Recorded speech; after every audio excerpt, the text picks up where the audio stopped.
अस्सलाम वालेकुम students, welcome to lecture number 93। बिस्मिल्लाह पढ़ लें, दुरूद शरीफ पढ़ लें जी।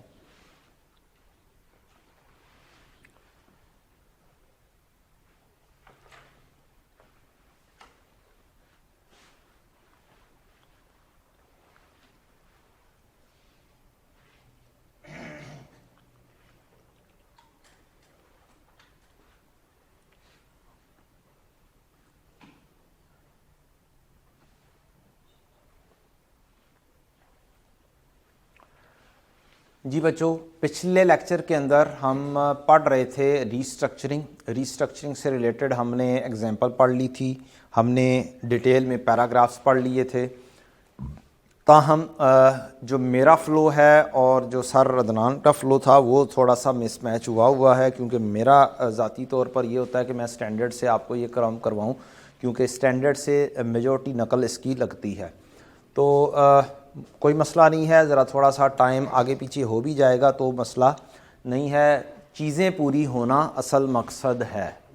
तो लेक्चर नंबर 92 में मैंने पिछले लेक्चर के अंदर जो चीज़ें थी कुछ लेक्चर 91 की थी हम थोड़ा सा पीछे आ गए थे, सेम तरह से नहीं चल पाए। तो हमने रीस्ट्रक्चरिंग पढ़ ली थी, हमने एग्जांपल्स 11A 11B नहीं पढ़ी है। तो हम 11A 11B पढ़ के कम से कम लेक्चर नंबर 91 का हिस्सा ख़त्म करते हैं, फिर हम आगे आएंगे इंशाल्लाह। लेक्चर 92 की चीज़ें ख़त्म करेंगे, फिर लेक्चर 93 वाली चीज़ें के ऊपर आएंगे। आइए जनाब, एग्जांपल 11A 11 छोटी छोटी सी एग्जांपल्स हैं, ऐसे इंशाल्लाह हो जाएंगी। Repair and maintenance, some assets require in addition to routine maintenance substantial expenditure every few year for major profits or refurbishment and replacement of major components। जब एक काम रूटीन में होना होता है ना, हर 3 साल बाद, हर 5 साल बाद, तो इसका मतलब है वो वाला मेजर रिपेयर वो बेनिफिट देता है 3 साल 5 साल तक। तो आइए 16 gives guidance on allocating expenditure on assets to its components parts where these components have different useful lives or provides benefit in a different pattern। हमने FAR 1 में भी ये चीज़ पढ़ी थी, डिफरेंट कंपोनेंट्स हैं, जहाज़ है उसकी सीट्स अलहदा होती हैं, उसका इंजन अलहदा और उसका ओवरऑल बॉडी की लाइफ अलहदा। तो उसको IS 16 के तहत डील किया जाता है स्टैंडर्ड ने ये कहा। ये 11 हमने पढ़ ली। 11A refurbishment cost, no legislative requirement. Refurbish कर रहे हैं हम, लेकिन हमारी लीगल रिक्वायरमेंट कोई नहीं है। A furnace has a lining that needs to be replaced every 5 years for a technical reasons.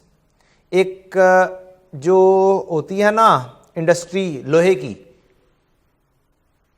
उसके अंदर फर्नेस होती है। फर्नेस होता है जिसके अंदर बहुत ज्यादा जो है ना गर्म किया जाता है लोहा वगैरह को, फुल गर्म करके वो आगे डेफिनेटली उसे मोल्ड करना है, तो फुल उसे गर्म हुआ होना चाहिए, फिर वो मोल्ड होता है, अदरवाइज ऐसे मोल्ड लोहा नहीं होता। तो रिक्वायरमेंट है कि उसे हर 5 साल बाद क्या किया जाए, सही किया जाए। At the end of the reporting period the lining has been in use for 3 years, 3 साल तक वो यूज हो चुकी है। ये बताएं क्या अब 2 साल बाद इसने जाके चेंज होना है? क्या अभी हो चुकी है जो हम इसकी प्रोविजन कोई बुक करें? क्या ऑब्लिगेटिंग इवेंट हो गया है? क्या रिफर्बिशमेंट हो चुकी है?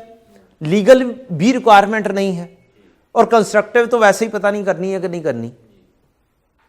तो इस वजह से ऑब्लिगेटिंग इवेंट हुआ नहीं हुआ, तो हम क्या करेंगे, there is no present obligation.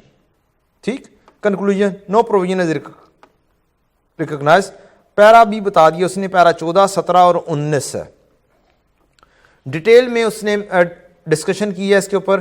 The cost of replacing the lining is not recognised because reason at the end of the reporting period no obligation to replace the lining exist independently of the company's future action. क्या अगर company आज हम बेच देते हैं, हम company आज बेच देते हैं, तो करनी पड़ेगी हमें कोई रिफर्बिशमेंट करनी पड़ेगी? नहीं करनी पड़ेगी। तो इसका मतलब है no obligation to replace the lining exist independently of the company's future actions. Even the intention to incur the expenditure depends on the company deciding to continue operating the furnace or to replace the lining. यहां तक के जो intention to incur the expenditure है वो depend करता है कि company decide करती है टू कंटिन्यू ऑपरेशन. वो ऑपरेशंस भी कंटिन्यू करती है कि नहीं करती, उसके ऊपर डिपेंड करता है. Instead of provision being recognized, the depreciation of the lining takes account of its consumption. That is, it is depreciation over 5 years. लिखने आप अपने पास छोटा सा करके या साइड पर या जहां पे नोट्स बना रहे हो IAS 16 अप्लाई होना है, सादा सी बात है. The relining costs then incurred are capitalized with the consumption of each new lining shown by depreciation over the subsequent 5 years. यही हमने सीखा हुआ है IAS 16 के तहत. जब भी कोई नया कंपोनेंट पार्ट बन जाता है एग्जिस्टिंग के, तो हम उसको उसकी रिमेनिंग लाइफ जो उस कंपोनेंट की है, या फिर अगर कंपोनेंट की लाइफ अलहदा है मेन चीज से तो उस कंपोनेंट की लाइफ पर, अगर कंपोनेंट की लाइफ उस मेन चीज के मुताबिक है तो over the remaining life of the asset. ये हमने सीखा हुआ है. तो वही IAS 16 अप्लाई होना है, सादी सी बात. रिफर्बिशमेंट कॉस्ट अब लीगली भी रिक्वायर आ गई है. क्या आ गई है जी? लीगली भी आ गई है. तो यार लीगली भी रिक्वायर है, 5 साल बाद करना है. क्या करना है? 5 साल के बाद हमने अगर लीगली भी करना है, 1 2 3 4 5, हम यहां पर भी खड़े हुए हैं तो हम तो इधर देख रहे हैं ना, यहां पर जाके करना है. तो ऑब्लिगेशन कब आएगी? जब यहां पे आएंगे. यहां पर तो नहीं आ जाएगी ना. अभी तो हमने दूर से देखना है और हंसना है, हाँ हाँ हाँ 3 साल बाद करेंगे. ठीक है, तो अभी तो है ही नहीं. इस जगह पे खड़े होकर तो कोई ऑब्लिगेशन ना हुई. ऑब्लिगेशन तो तब होती है जब कोई चीज यहां पर हो चुकी हो और अब हम लायबल हों. और फ्यूचर के बारे में तो एक चीज बताई गई है, डीकमिशनिंग के बारे में. क्या बताया गया? डीकमिशनिंग को खींच के यहां पर लेकर आओ, या रीस्ट्रक्चरिंग फ्यूचर में हो रही है तो उसको खींच के यहां पर जो भी बनता है बाद में खर्चा बनना है, एक्सपेक्टेड लॉसेस हैं तो उसको लेकर आना होता है. ना कि फ्यूचर में एक काम होना है तो उसको उठाकर लेकर आते जाए हम. फ्यूचर इवेंट है एक हिसाब से. An airline is required by law to overhaul its aircraft every 3 years. By law है. Still there is no present obligation. Present obligation नहीं है, जिसकी वजह से चूंकि प्रेजेंट ऑब्लिगेशन ही नहीं है as a result of past event. पहली डेफिनेशन का पहला हिस्सा हो गया ना, there is no present obligation as a result of past event. Past event ही नहीं है, ये तो वैसे ही फ्यूचर का इवेंट है. जो डीकमिशनिंग होती है ना, वो पास्ट में हो चुका होता है कि एसेट खरीदा गया होता है, इवेंट मौजूद होता है, इस वजह से वो चीज आती है. इसमें तो पास्ट इवेंट है ही नहीं. एयरक्राफ्ट खरीदना नहीं पास्ट इवेंट है. ठीक है. The cost of overhauling aircraft are not recognised as provision for the same reason as the cost of replacing line item is not recognized as a provision in above example. Even legal requirement to overhaul does not make the cost of overhaul a liability. इसको आप highlight कर लें. Even because no obligation exists to overhaul in the aircraft independently of the entity's future actions. The entity could avoid the future expenditure by its future actions. इसके ऊपर लिखें, अगर हम बेच दें तो इससे अवॉइड कर सकते हैं हम. अगर हम कंपनी बेच देते हैं, एयरक्राफ्ट ही बेच देते हैं, यहां पे खड़े होकर हमें अगले साल एयरक्राफ्ट ही बेच दें तो ओवरहॉलिंग करवानी पड़ेगी? नहीं. For example, the selling the aircraft. Instead of provision being recognized, the depreciation of the aircraft takes account of the future. सारा कहानी वही वाली बातें हैं. आगे बढ़ें जनाब. 11A 11B भी हमने कर लिया, जो लेक्चर नंबर 91 से रिलेटेड था। लेक्चर नंबर 91 का पूरा पार्ट हमारा कंप्लीट हो चुका हुआ है। लेक्चर नंबर 92 के ऊपर आते हैं। लेक्चर नंबर 92 में अब हमारे पास क्या क्या कुछ है हम वो देख लेते हैं। Page 51 future operating losses. Let's do future operating losses. Let's do future operating losses, page number 51, paragraph 63, 64, 65 standard पर आ जाए। पैराग्राफ 63, 64, 65 पढ़ेंगे हम, फ्यूचर ऑपरेटिंग लॉसेस।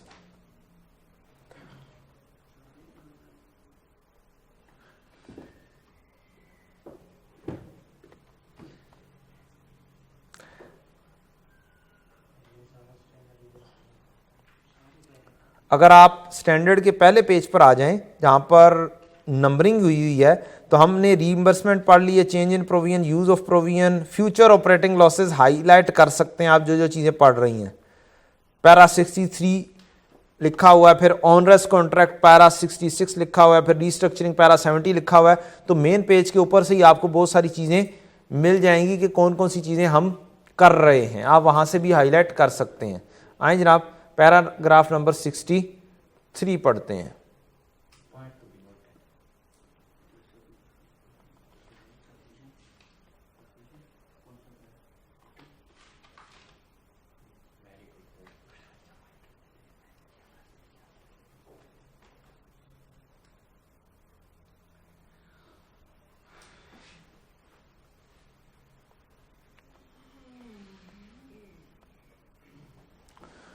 जी वहां पे हाईलाइट हुआ है अच्छा खासा सा बड़ा 63, provision shall not be recognise for future operating losses. अभी थोड़ी देर पहले भी पढ़ा हमने एक्सक्लूजन, पिछले लेक्चर में सॉरी, रीस्ट्रक्चरिंग का फ्यूचर ऑपरेटिंग लॉसेस शामिल नहीं करने। 81, 82 कॉलम था, उसके अंदर फ्यूचर ऑपरेटिंग लॉसेस शामिल नहीं करने, तो नहीं करने बस। Future operating losses does not meet the definition of liability and the general recognition criteria set of for provision. ठीक है ना, लायबिलिटी की डेफिनेशन पे उतरता है ना ही प्रोविजन की डेफिनेशन पे उतरता है। Expectation of future operating losses is an indication that certain assets of operating may be impaired. और आइए 36 अप्लाई कर लेना, तुम्हें फ्यूचर में लॉसेज होने जा रहे हैं, हो रहे हैं, तो इसका मतलब है तुम्हारे एसेट्स इंपेयर हो रहे हैं। तो आइए 36 के ऊपर भाग जाना, ना कि हमारे पास घूमते फिरते रहना, IAS 37 में ना घूमना, सादी सी बात। चलें एग्जांपल पढ़ते हैं, पेज नंबर 51। कुछ भी नहीं है, कोई एग्जांपल नहीं है, बस स्टैंडर्ड्स में ये पैराग्राफ हमने पढ़ लिए। अच्छा जी, पेज नंबर 49 पे 81, 82, 83, यार ये तो हम पहले से नहीं पढ़ चुके हुए। अच्छा, पेज 50 पर एग्जांपल नंबर 12, 13, पेज नंबर 50 पर। अच्छा यार, ये ऑनरस कॉन्ट्रैक्ट की है, पहले ऑनरस कॉन्ट्रैक्ट का पैरा 68 पढ़ लें हम। अभी हमने पढ़ा है ऑनरस कॉन्ट्रैक्ट का पैरा 68, 66 से शुरू हो रहा है जी। बुक में सिर्फ 68 दिया हुआ है, लेकिन हम 66 बोल्ड पैराग्राफ पहले पढ़ेंगे। If an entity has a contract that is onerous, the present obligation under the contract shall be recognised and measured as a provision. Very important बात, अगर ऑनरस कॉन्ट्रैक्ट है तो हम क्या करेंगे, जो उसकी प्रेजेंट ऑब्लिगेशन है उसको क्या करेंगे, रिकॉग्नाइज कर लेंगे, अभी से बुक कर लेंगे। ऑनरस कॉन्ट्रैक्ट के लिए हमें शायद स्टैंडर्ड के शुरू में डेफिनेशन, शायद डेफिनेशन में मिल जाए कि ऑनरस कॉन्ट्रैक्ट की भी डेफिनेशन मिल जाए। लेट मी सी, 10 नंबर में जाएं जनाब, कहीं पे ऑनरस कॉन्ट्रैक्ट की बातें की गई हैं या ना? 10 नंबर पैरा में आ जाओ, आ जाओ जनाब। Onerous contract is a contract in which the unavoidable cost, जिसे आप अवॉइड नहीं कर सकते, of meeting the obligation under the contract exceeds the economic benefit expected to be received under it। अगर एक दुकान ली हुई है, दुकान का रेंट एग्रीमेंट के तहत डील कर लिया है, उसके अंदर बैठे हुए हैं और उससे बेनिफिट हासिल कर रहे हैं और प्रॉफिट कमा रहे हैं, ये ऑनरस कॉन्ट्रैक्ट नहीं है। ऑन अदर हैंड दुकान ली हुई है, बिजनेस नहीं चला है, अब बिजनेस बंद करने का सोच दिया, बिजनेस बंद कर दिया, बेनिफिट नहीं आ रहे, खर्चा होगा, अब आपका ये ओनरस कॉन्ट्रैक्ट है, अब आप अवॉइड नहीं कर सकते इसको। ठीक है, अब सही डेफिनेशन पता चल गई। ओनरस कॉन्ट्रैक्ट क्या है?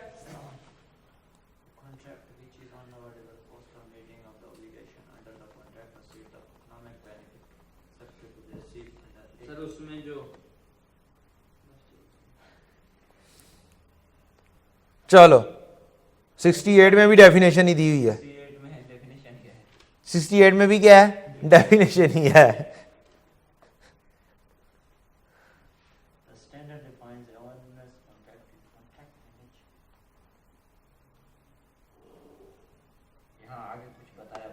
चलें जी आगे भी पढ़ लेते हैं। The unavoidable cost under a contract reflect the least net cost of exiting from the contract which is the lower of the cost of fulfilling it and any compensation or penalties arising from failure to fulfill it।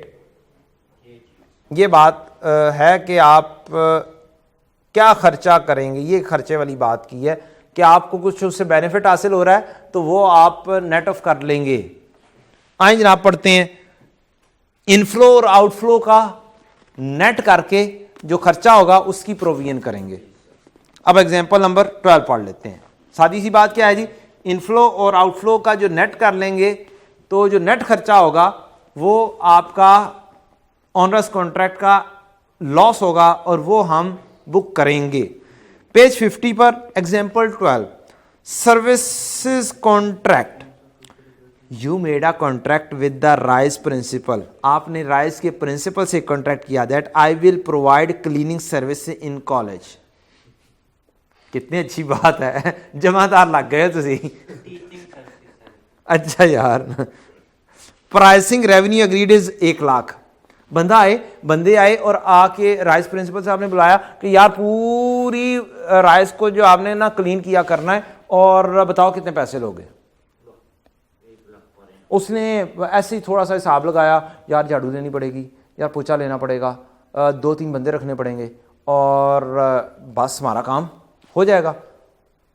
तो 2-3 बंदे आ जाएंगे 6-7 हज़ार रुपये में, तो 12×6 = 72, पूरे साल के 72,000 खर्चा, थोड़ा बहुत बचेगा 80,000 रुपये, ज़्यादा से ज़्यादा खर्चा होगा 20,000 बचेगा। चलो कर लेते हैं 1 लाख रुपये में कॉन्ट्रैक्ट। ठीक है, बात समझ लग रही है? आगे बढ़े जनाब। When you came home, जब आप घर आए, you estimated your cost for fulfilling the contract 1,60,000। अब बैठ गए घर में, बैठ के कैलकुलेशन सही वाली शुरू की, कैलकुलेशन सही वाली शुरू की यार। पता किया, बंदों से पता किया, उन्होंने कहा 6,000-7,000 में। ओ भाई कौन सी दुनिया में रहते हो, तब्दीली आ गई हुई है। क्या आ गई है? तब्दीली आ गई है। अब तो 15,000 का बंदा मिलेगा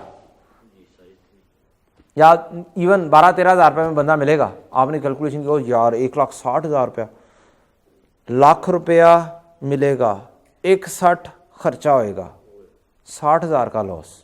ओ नहीं यार, अब आपने कॉन्ट्रैक्ट पढ़ना शुरू कर दिया। मैं कॉन्ट्रैक्ट करके क्या आया हूं, कहता है there was a clause in agreement that you can cancel contract by paying 23,000। आपने कहा यार 60,000 23,000, 60,000 23,000 घट केड़ा है भाई यार। कल ना अंसारी साहब को कहना है बस ना, मैं नहीं कर सकता, एलो 23,000 रुपया। ठीक है, assume that we are standing on 31 December and no work is done yet. अभी कुछ काम नहीं हुआ, कोई खर्चा नहीं किया हुआ हमने। Calculate amount of provision if any to be made on 31 December 2020। Provision is recorded at lower of loss. ये आप लिख लें अपने पास, स्टैंडर्ड में कहां पे लिखा हुआ है, यही वाली बात जो हाईलाइट की है 68 में लिखा हुआ है। The unavoidable cost under a contract reflect the least net cost of exiting from the contract. ये चीज हाईलाइट होनी चाहिए आपकी, least net cost of exiting which is the lower of cost of fulfilling it and any compensation और penalties arising from the failure to fulfil it. सारी बात para 68 में लिखी हुई है। क्या लिखी हुई है? सारी बात पैरा 68 में लिखी हुई है। अब बताएं जी, वैसे ही बंदे के दिमाग में ही आता है यार, हम अकाउंटेंट बंदे हैं, हमारे दिमाग में तो वैसे ही आ जाता है यार 60 का लॉस करें या 23 का करें, तो 23 का करें ना, तो 23 की बुकिंग होनी चाहिए, सादी सी बात। इफ ऑनर करें तो 60,000 का लॉस, अगर फुल कैंसिल करें तो 23,000 का, 23,000 की बुकिंग कर दो। Example 13, lease contract on 29 December 18 we entered into a 3 year non cancellable lease. Underline करें, नॉन कैंसिलेबल, कैंसिल नहीं हो सकती, अब चलानी है। Which will start from 1 January 19। On 31 December 18 we realise that this asset is of no use. हमने गए जाके एग्रीमेंट कर लिया, क्लीनिंग सर्विसेज देनी थी, और एग्रीमेंट कर लिया जाके किसका भला, जनरेटर का। जनरेटर तो हमने यूज ही नहीं करना, क्लीनिंग सर्विस में इस्तेमाल ही नहीं होना जनरेटर, और लीज थी 3 साल की। अब क्या करें?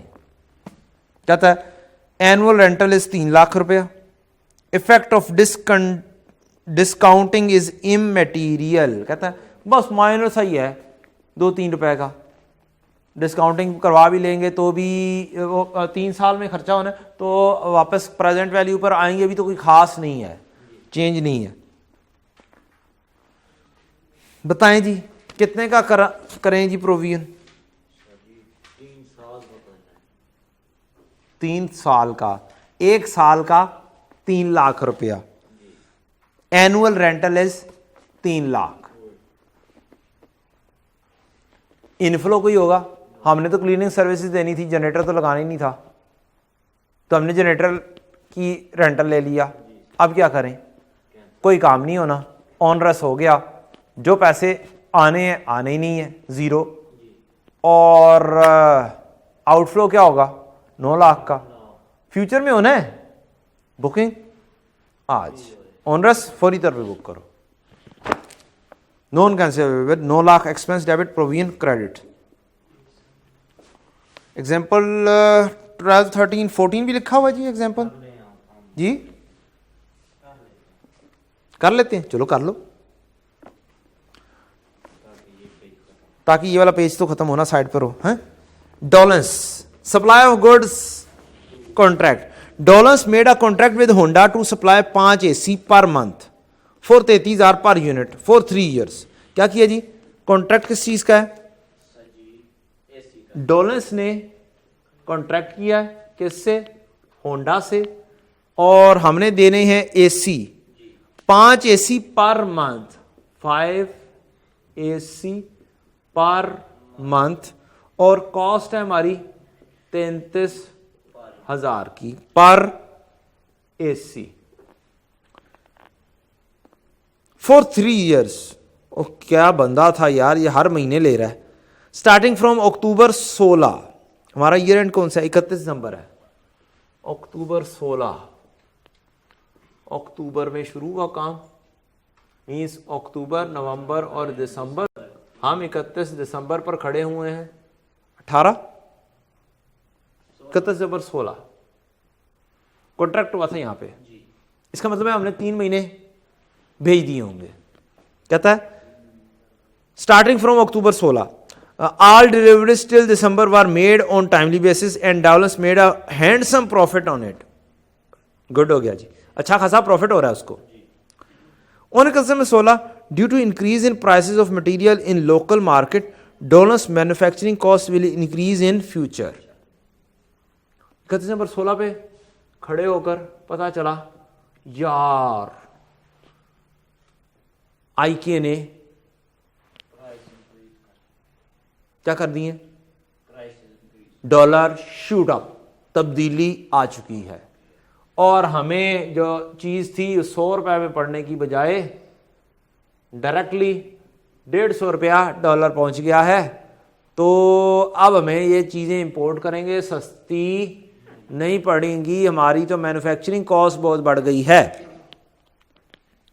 From 17 the manufacturing cost per unit is 45 per unit. और हमने कितने पर कॉन्ट्रैक्ट किया हुआ है? 33 पर। अब खर्चा कितना हो रहा है बनाने पे? 45। अब डिसीजन होगा क्या कंटिन्यू करें या कोई कैंसलेशन की कोई राह मौजूद है। नॉन कैंसिलेबल कॉन्ट्रैक्ट तो नहीं है, ऊपर लिखा हुआ है नॉन कैंसिलेबल? नहीं, अभी नहीं लिखा हुआ। आगे बढ़ते हैं, कहता है there was a clause in contract whereby contract can be cancelled by paying 7 lakh रुपया। कितना? 7 लाख रुपया। यहां पर अब बैठ के डिसाइड करना है लॉस 7 लाख का कर लिया जाए या फिर हमें मजीद इसको कितने अरसे चलाना है? टोटल 5 साल का है, 3 साल का? 3 साल का है। 3 साल का। अभी कितने महीने हो चुके हैं? 3 महीने। इसका मतलब है मजीद कितने महीने रहते हुए? 36 महीने का था ना, 3 महीने का गए, बाकी कितने रह गए? 33 महीने रह गए थे। 33 मंथ्स। हर महीने में कितने ऐसी जाने? 5 ज़रब 5। हमें रेवेन्यू कितना हासिल होना है? रिसीट होनी है पर एसी की 33, पर एसी का खर्चा 45। कितना लॉस आएगा हर यूनिट पर? बता दो ना यार। 18,000 नहीं, 33 35, ठीक है 12,000। हर एक के ऊपर खर्चा आएगा, 12,000 का लॉस होगा ज़रब 12,000। क्या आंसर आया? विच लॉस? कितना? 19,80,000 रुपया लॉस। अक्लमंद क्या कहेगा? 7 लाख ही अच्छा है, कैंसिल करते हैं कॉन्ट्रैक्ट। क्या करते हैं? कॉन्ट्रैक्ट कैंसिल करते हैं। डिसीजन मेकिंग हो रही है ये क्या है? डिसीजन मेकिंग हो रही है सीएमए की। एक तीर से 2 शिकार। ये जो हमने फ्यूचर के मंथ से निकाले जी, फ्यूचर के मंथ्स निकालने बड़ा आसान से था 3 साल में। तो ये हमारी कैलकुलेशन तो फिर ऑपरेटिंग लॉस हुई ना? जी, ये ऑपरेटिंग, अगर हम ऑपरेट करें चलाते रहें तो ये ऑपरेटिंग लॉसेज होंगे फ्यूचर में।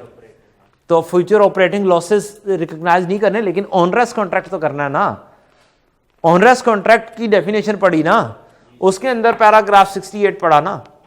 और जहां पर हमने कहा था रीस्ट्रक्चरिंग पढ़ी थी, उसके अंदर भी लिखा हुआ था अनलेस ऑनरेस कॉन्ट्रैक्ट। अगर ऑनरेस कॉन्ट्रैक्ट तो फिर ऑनरेस कॉन्ट्रैक्ट के तहत डील करना है। ऑनरेस कॉन्ट्रैक्ट में 2 चीजों को कंपेयर करना है, दोनों में से लोअर लॉस को चूज करना है, चलाएं या फौरी तौर पर कैंसिल होने से करने का loss, which one is lower, उसके साथ आप रिकॉग्नाइज कर दें। एक्सपेंस डेबिट प्रोविजन क्रेडिट कितने हो गए? 7 लाख से बिल्कुल ठीक हो गया।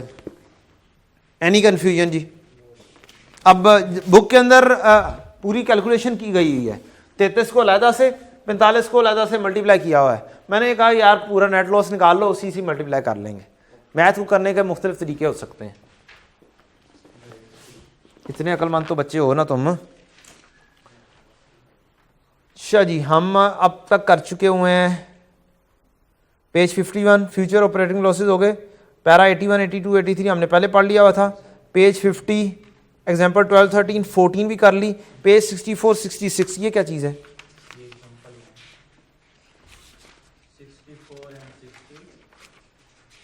एग्जाम्पल के बाद 64 से 66 बच्चों ये पता क्या है? पेज के ऊपर आ जाओ। 64 66 ये सारी वो बातें हैं जो मैं आपको स्टैंडर्ड में डायरेक्टली नकल मारने का तरीका बताता रहा हूँ। मैं ब्रीफली डिफाइन कर देता हूँ। प्रोविजन के ऊपर आओगे, सबसे पहले आपने बेसिकली प्रोविजन की डेफिनेशन लिखनी है पैरा 14। उसके बाद आपने बहस करनी है as on 30 June company should recognise this provision because करके। ठीक है, इसको पढ़ लीजिएगा। कंटिजेंट लायबिलिटी आपने जाना है पार्ट बी के सबसे टॉप पर, फाइनल करना है कंटिजेंट है तो आपने बहस करनी है डायरेक्टली पैराग्राफ्स वहां से देखने हैं, वहां पे पहुंच के लिखना है, वो मैं आपको बता चुका हूं। रिमोट चांस ऑफ पेमेंट की बात भी वहीं से ही पता चल जाएगी, कुछ भी नहीं करना। लेकिन बहस के अंदर आएगा वो भी, क्योंकि चांसेस रिमोट है, इसलिए कुछ नहीं करना। ठीक है। नो लीगल और कंस्ट्रक्टिव ऑब्लिगेशन है, तो इसमें क्या लिखा हुआ है, the obligation for payment to this is neither legal non constructive, तो ये भी आप वहीं पर जाएंगे, ना तो लीगल है ना कंस्ट्रक्टिव है, लिहाजा कोई प्रोविजन नहीं करनी है। इसको बेशक थोड़ा सा लटरा लगा लेना। वर्चुअली सर्टन एसेट, वहां पर ही गए हम, वहीं से ही पैराग्राफ पे पहुंचेंगे, वहीं से ही हम लिखेंगे कि इसके डिस्क्लोजर्स कौन कौन से देने हैं। To be received and it will be recorded as an asset now. ठीक है जनाब। Contingent asset, recovery of claim to the extent of is probable, therefore contingent assets should be disclosed giving brief description। ये मैं आपको वहीं पर बता चुका हूं कि बी पार्ट में जाना है, वहां से कंटीजेंट एसेट की वहीं पे वो जो लिखी हुई है इंग्लिश, उसी को ही रीएडजस्ट करना है और क्या करना है, साथ डिस्क्लोजर्स अटैच करके आपने लिख देने हैं। 7 नंबर पे नॉट प्रोबेबल और रिमोट चांस ऑफ, तो recovery of this is not probable remote, therefore no should be accounted for और डिस्क्लोज्ड, ये भी वहां पर लिखा हुआ है। रीइंबर्समेंट की कहानी मैं सारी की सारी लिख चुका हूं, लिखा हुआ सेम इंग्लिश एज 0.5, तो 0.5 में एसेट्स लिखा हुआ है। रीइंबर्समेंट अगर वर्चुअली सर्टन हो तो आ जाएगी, और अगर वर्चुअली सर्टन ना हो तो फिर देखना पड़ेगा। रीस्ट्रक्चरिंग, रीस्ट्रक्चरिंग में आपको मैं ये यहां पे लिखवाया था, 70 लिखेंगे, 72 लिखेंगे, 80 81 लिखेंगे, तो ये वाली चीजें यहां पर लिखी गई होंगी। रीस्ट्रक्चरिंग में वही वाली बात आ गई है, paragraph note communicated this this this, और वो फलानी चीज़ें आप करके जो 72 के अंदर है, नोट कम्युनिकेशन, और क्या था आपको जो कम्युनिकेशन करने से क्या चीज़ होती है, वैलिड एक्सपेक्टेशन होती है, तो वो वैलिड एक्सपेक्टेशन नहीं है, इस वजह से आपने नहीं करना। ठीक है जनाब। तो ये रिस्ट्रक्चरिंग, और मैं लिखने के, और पैराग्राफ 80, 72, 80, 81, यही मैं आपको बता चुका हूं कि आपने 72 लिखना है, 80 लिखना है और 81 लिखना है, वही वाले आ रहे हैं। तो ये बातें मैं आपसे पहले ही गाहे बगाहे कर चुका हूं। Paragraph number 60, page 66, guidance on specific issues relating to creation of provision, future operating losses, expected disposal of asset, future events, ये मैं सारे पैराग्राफ आपको ऑलरेडी बता चुका हूं कि आपने पैराग्राफ से भाग के जाके पैराग्राफ देखने हैं और वहां से देख के उसको रीएडजस्ट करके लिख देना है। एनी कंफ्यूजन कोई नहीं है। तो कहानी यहां पर खत्म होती है। Page 69 only introduction of adjusting and non adjusting unit, और पेज 72 क्वेश्चन 1 एडजस्टमेंट 1 and 2। अच्छा जनाब, जनाब अब आप आ जाएं, IAS 10 खोलें। क्या खोलें? IAS 10 खोलेंगे। IAS 10 खोल के हम क्या देखेंगे, adjusting and non adjusting event.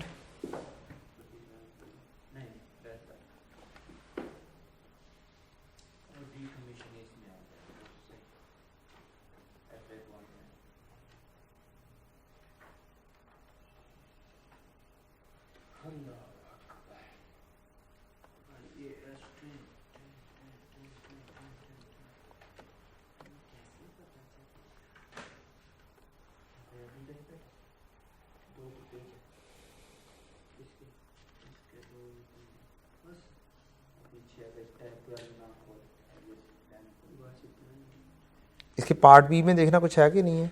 I think so नहीं है इसमें, आई थिंक सो नहीं है।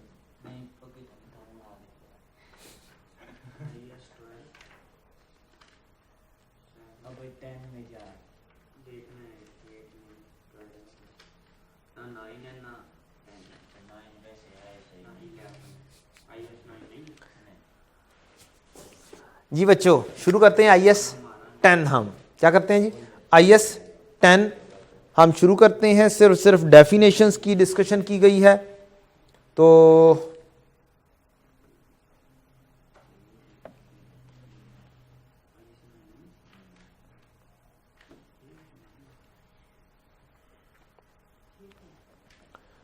जी जनाब, एडजस्टिंग इवेंट्स और नॉन एडजस्टिंग इवेंट्स आप आ जाएं स्टैंडर्ड में डेफिनेशंस के पेज पर। Events after reporting periods are those events favourable और unfavourable that occur between the end of the reporting period and the date when the financial statements are authorised for issue. दो dates, wording बहुत important है, adjusting events और non adjusting event की।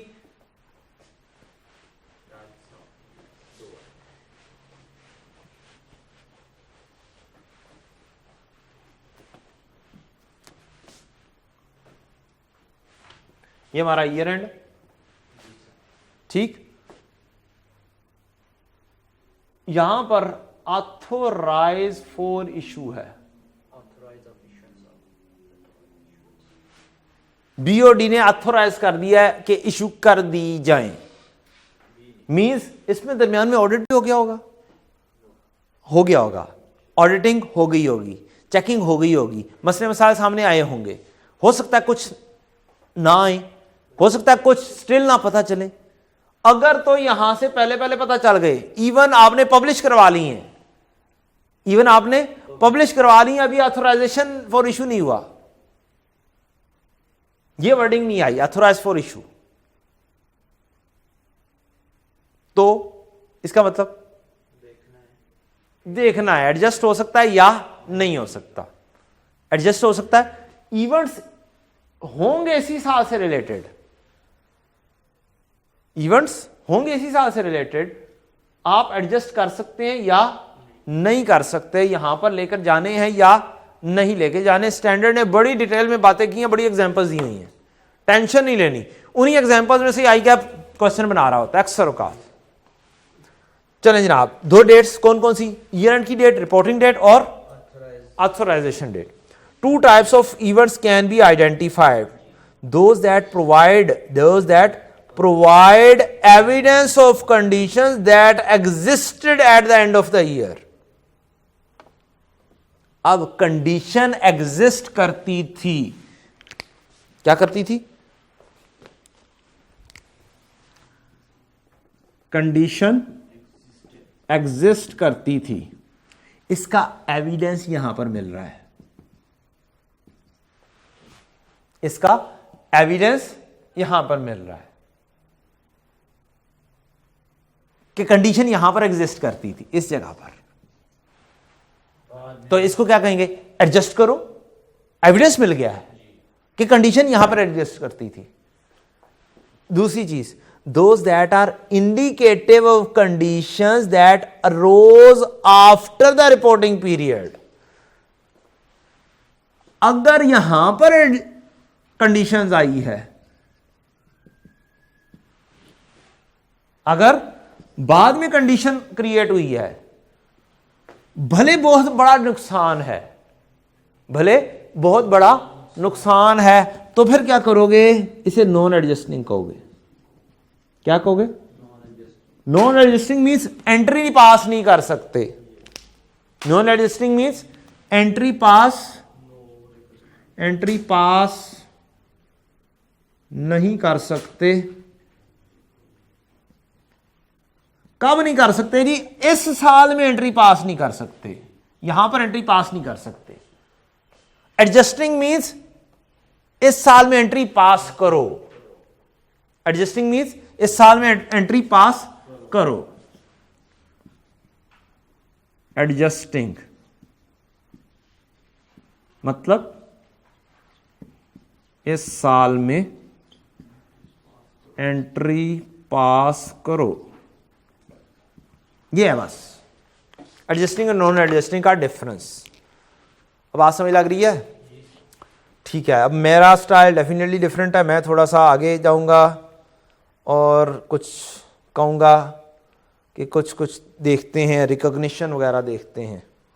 Adjusting events after reporting period, para 8 पर आ जाएं। An entity shall adjust the amount recognised in its financial statement to reflect adjusting event after the reporting period. वही वाली बात, adjusting event के साथ यहां पर एंट्री को एडजस्ट करो, एंट्री पास करो, सही करो।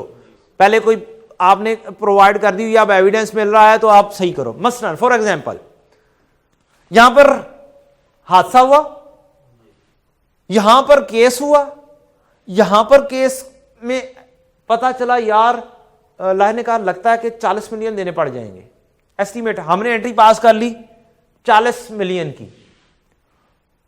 ऑथराइजेशन से पहले फैसला दे दिया अदालत ने। अदालत ने कहा इसकी प्रोविजन होनी चाहिए, तुम्हें पेमेंट करनी पड़ेगी 50 मिलियन की। क्या एविडेंस मिल गया? हादसा तो एविडेंस यहां का है ना। आपको क्या करना पड़ेगा? जो 40 मिलियन एक्सपेंस बुक कर लिया था उसे क्या करो, रीएडजस्ट करो, 50 मिलियन पर लेकर जाओ, मजीद 10 की एक्सपेंस बुक करो। सादी सी बात ही है। अब मजे की बात, पैराग्राफ 9 के ऊपर हाईलाइट करें, following are examples of adjusting events. ICAP यहीं से ही अक्सर चीजें उठाता है और देता है। एडजस्टिंग और नॉन एडजस्टिंग की हम एग्जांपल्स पढ़ लेते हैं और फिर हम क्वेश्चन को बड़ी डिटेल में इंशाल्लाह आज देख लेंगे या कल देख लेंगे, कोई मसला नहीं है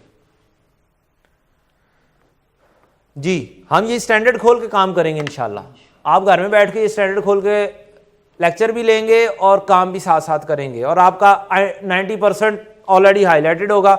आपने रिवीजन में भी ये वाली चीज़ें पढ़नी है, साथ साथ चंद थोड़ा सा देखना पड़ेगा। आपका 37 इंशाल्लाह और 10 आराम से तैयार हो जाएगा विद इन डेज। आपको रिवीजन ज़्यादा नहीं करनी पड़ेगी जी। पहली क्या चीज है, the following are examples of adjusting event after the reporting period that require an entity to adjust the amounts recognised in its financial statements और to recognise items that were not previously recognised. हादसा यहां पर हुआ, case यहां पर हुआ, हमने कहा कि यार लगता है कि नहीं, कोई चांस नहीं लग रहे हैं। लॉयर ने कहा यार तुम्हारा केस ना बड़ा मजबूत है, तुम नहीं हारोगे। अप्रूवल से, ऑथराइजेशन से जस्ट पहले हमें पता चला, लॉयर ने कहा यार केस जो है ना वीक चला गया है, उन्होंने बहुत अच्छे से दलाइल दिए हैं और अब लगता है तुम्हें 5 मिलियन देना पड़ जाएगा। क्या हमने प्रोविजन की थी? क्या यहां पर हादसा हुआ है? ऑब्लिगेटिंग इवेंट यहां पर है ना, तो यहां पर ऑथराइजेशन से जस्ट पहले, ऑथराइजेशन से जस्ट पहले हमें नई इंफॉर्मेशन मिली कि 5 मिलियन देना पड़ जाएगा। हमने यहां पर लायर से ही पूछा था, लायर ने ही बताया था कि कोई नहीं देना पड़ेंगे। यहां पे भी लायर ही बता रहा है या फिर यहां पे फैसला आ गया। दोनों चीजें हो सकती हैं। लायर ही बता रहा है तो भी हम ठीक करेंगे और फैसला आ गया तो भी ठीक करेंगे। ये चीज दे रहे हैं, प्रोवाइड एविडेंस है जो कि कंडीशन एग्जिस्ट करती थी, कंडीशन एग्जिस्टेड यहां पर है, उसका एविडेंस मिल रहा है। The settlement after the reporting period of a court case that confirms that the entity had a present obligation eight the end of the reporting period. Court case को highlight कर लें जनाब। और the entity adjust any previously recognized provision relating to the court case in recognized IAS 37। ठीक है जनाब, मैंने मिसाल इसकी दे दी आपको पहले से ही। Of contingent asset or recognize a new provision, the entity does not merely disclose a contingent liability because the settlement provides additional evidence that would be considered in accordance with paragraph 16 of IAS 37। The entity does not merely disclose a contingent liability because the settlement provides additional evidence that would be considered in accordance with paragraph 16। paragraph 16 क्या था जी IAS 37 का?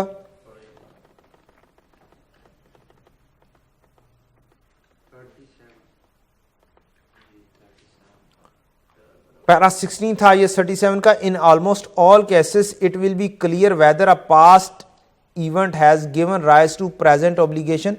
इन rare cases, for example in lawsuit, it may be disputed either whether certain events have occurred or whether those events result in a present obligation। Rare cases के अंदर ऐसा होता है कि पता नहीं चल रहा होता।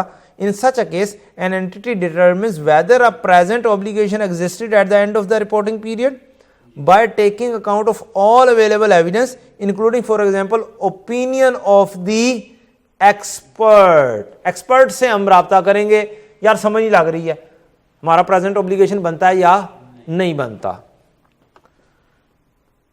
The evidence considered includes any additional evidence provided by the event after the reporting period. बाद में भी एविडेंस कोई मिलते हैं उनको भी रिकंसिडर करेंगे हम. On the basis of such evidence, whether it is more likely than not that a present obligation exists at the end of reporting period, the entity recognize a provision. अगर evidence बाद में मिल गया कि yes condition exist करती थी, हमारे साल के एंड पर एग्जिस्ट करती थी, तो हम प्रोविजन कर लेंगे. Where it is more likely than not present obligation exist at the end of reporting period, the entity discloses a contingent liability unless the possibility of an outflow of resources embodying economic benefit it remote. हम क्या करेंगे, फिर क्या कर लेंगे, contingent liability के तौर पे मेंशन कर देंगे. मतलब ये क्या, मोर लाइकली है, हाई चांस है तो हम प्रोविजन बुक कर लेंगे, नहीं हाई चांस है, प्रेजेंट ऑब्लिगेशन पता चलनी चाहिए, ऑब्लिगेटिंग इवेंट यहां पर होना चाहिए, तब आएगी. ये वही प्रोबेबल की बात की गई है और कोई बात नहीं की गई है. अगर प्रोबेबल है तो यहां पर लायबिलिटी लिख दो, प्रोविजन कर दो. अगर प्रोबेबल नहीं है तो कंटिजेंट पॉसिबल ऑब्लिगेशन होगी, पॉसिबल ऑब्लिगेशन होगी तो क्या करना है, आपको डिस्क्लोजर्स देने हैं. कुछ भी नहीं था, ऐसे ही खाम खाम में पड़ा गया है. चलो एक पैराग्राफ हाईलाइट हो गया आपका खाम खामी. IAS 10 पढ़ने गए थे, वापस भाग के वापस चले गए हम.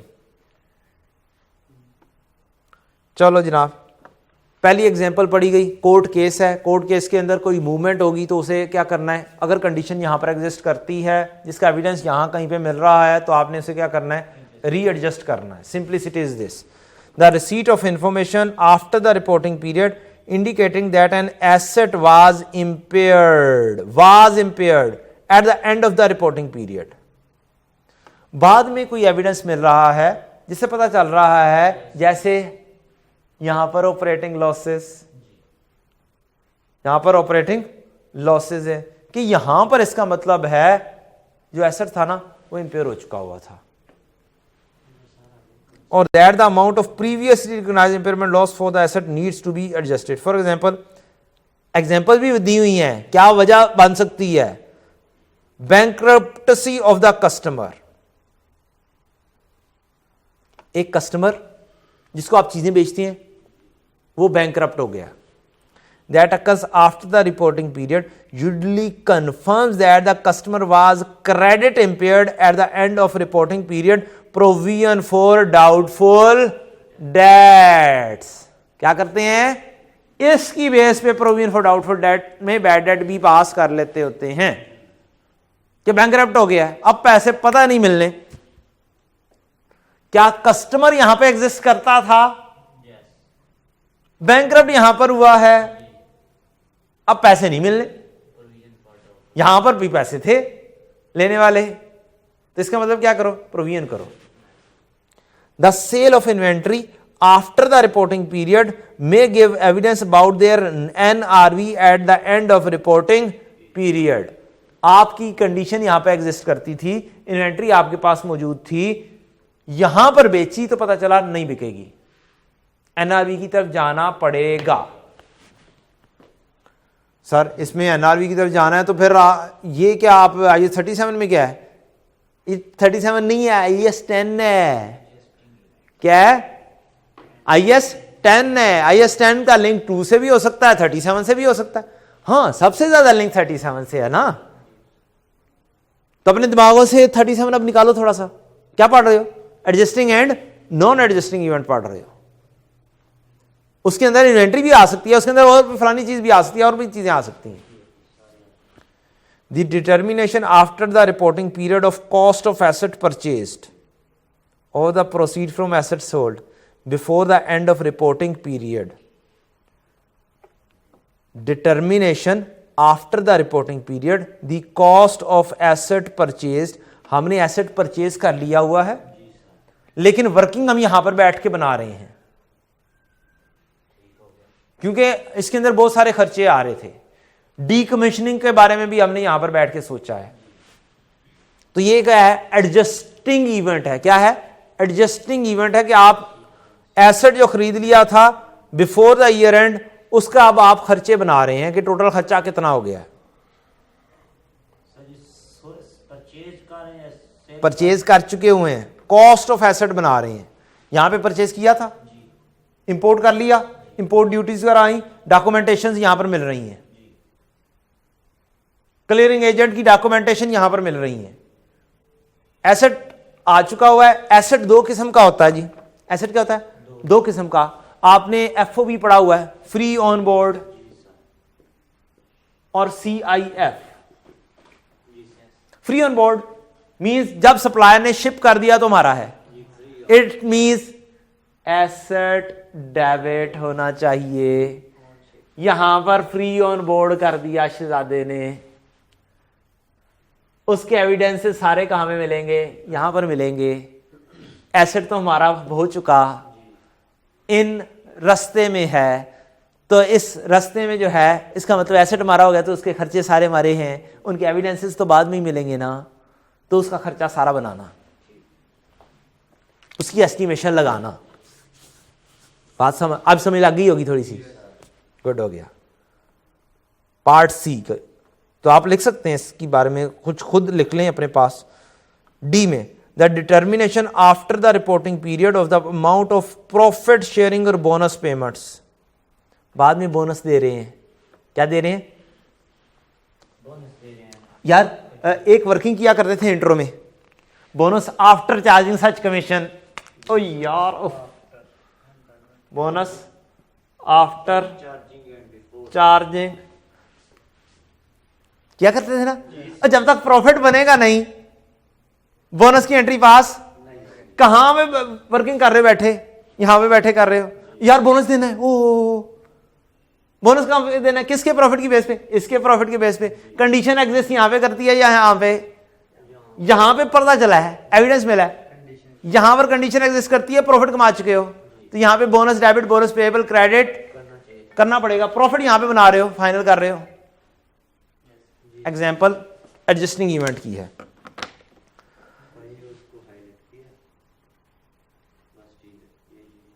If the entity had a present legal or constructive obligation at the end of reporting period to make such payment as a result of event before that date। ठीक है जनाब। इसके अलावा जो हम ग्रेजुटी पेएबल करते हैं, क्या करते हैं? ग्रेजुटी की प्रोविजन करते हैं, वो भी वर्किंग यहां पे बैठे कर रहे होते हैं। क्या कर रहे होते हैं? वर्किंग यहां पे बैठ के करते हैं। यहां तक हमारा देखते हैं यार, इस बंदे की यहां पर सैलरी क्या है, इस महीने में सैलरी क्या है, आखिरी सैलरी क्या है, उसकी बेसिस के ऊपर वर्किंग बना रहे थे ग्रेजुटी की हम। डिस्कवरी ऑफ फ्रॉड और error that shows the financial instrument are incorrect. Discovery of fraud, एक बंदा था पैसे लेके भाग गया, एक बंदा था इन्वेंट्री चोरी करके भाग गया, उसकी इंफॉर्मेशन यहां पे पता चली, ओ यार बंदा बैंक से फ्रॉड करके निकल गया, अब तो खैर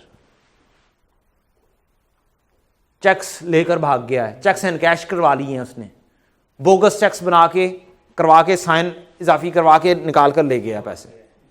लिखा था उसने होंडा को दे रहा हूं पैसे, उसने इंक ऐसी यूज की हुई थी कि वो मिट जानी थी, साइन हो गए होंडा के नाम के लिखा हुआ और लेकर भाग गया। इसका ये मतलब नहीं है टीचर तरीके बता रहा है, इसका मतलब है कि टीचर आपको एग्जाम्पल दे रहा है, आपने कल को ये हरकतें नहीं करनी है। तो ये कौन से थे? Adjusting events. मैं लेक्चर को ख़त्म करूंगा नॉन एडजस्टिंग इवेंट्स की एग्जांपल्स पढ़कर, फिर हमारा कल इंशाल्लाह जो होगा लेक्चर नंबर 94, उसके अंदर हम बड़े स्पीडीली इंशाल्लाह क्वेश्चन को सॉल्व करेंगे। ठीक है जनाब। तो कुछ चीज़ें मैं इस वक्त लेक्चर नंबर 94 वाली पढ़ा रहा हूं। कौन सी पढ़ा रहा हूं? 94 वाली एडवांस में पढ़ा रहा हूं। तो कुछ चीज़ें मैंने 93 की नहीं पढ़ाई आपको, वो इंशाल्लाह हम कल पढ़ेंगे। तो बस तरीकाकार फ़र्क हो जाएगा इंशाल्लाह। चीज़ें ज़्यादा ही करवाऊंगा, कम नहीं करवाऊंगा, परेशान नहीं होना। ज़्यादा हो। Non adjusting event para 10, An entry shall not adjust the amounts recognized in its financial statements to reflect non-adjusting events after the reporting period. अच्छा जी, just 1 minute.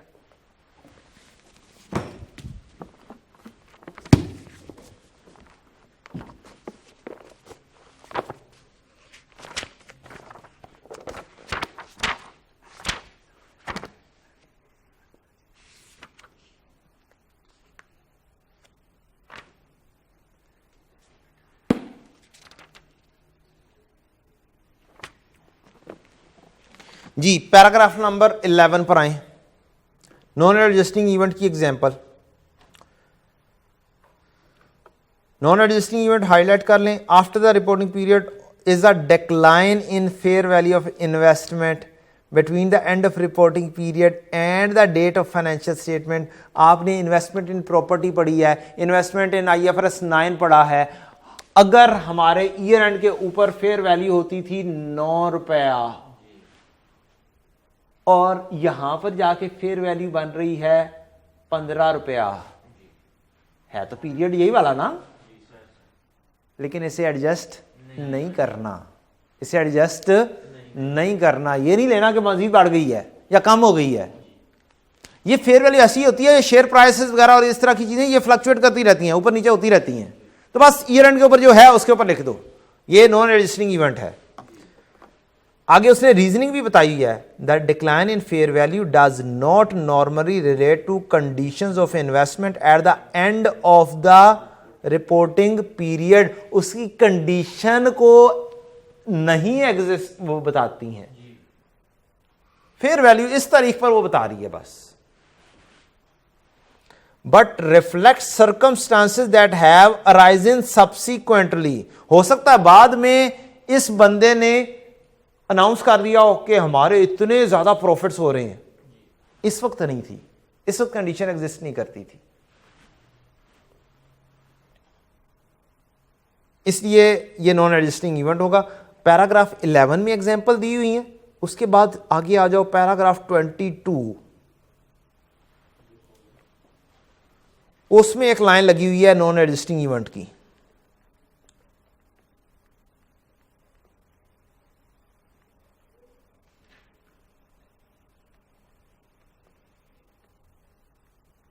Paragraph 22.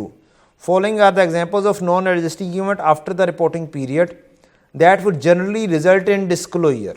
अच्छा, डिस्क्लोजर देने होते हैं, बताते हैं ऊपर।